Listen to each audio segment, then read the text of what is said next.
அனைவருக்கும் வணக்கம். விருதுநகர் மாவட்டம் ராஜபாளையம் தாலுகா சேத்தூர் காவல் நிலையத்தில் பனங்கொட்டை எப்படி உண போகிறோம்னா, எல்லாமே 2 விதை பழம் தான். இந்த 2 விதை பழத்தை மல்லாக்க இப்படி மேல் நோக்கி வச்சு தான் ஊன போகிறோம். வருங்காலத்தில் இங்கே ஆண்மரம் பெண்மரம் எப்படி அப்படிங்கிறத காண்போம்.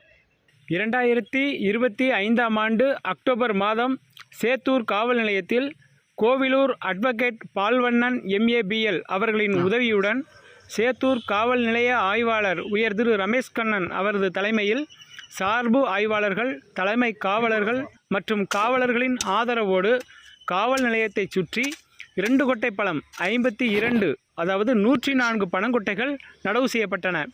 இந்த பனங்கொட்டைகள் ஊன்றுவதற்கு உதவி செய்த அனைவருக்குமே நான் எனது நன்றியை தெரிவித்துக் கொள்கிறேன். நன்றி, வணக்கம்.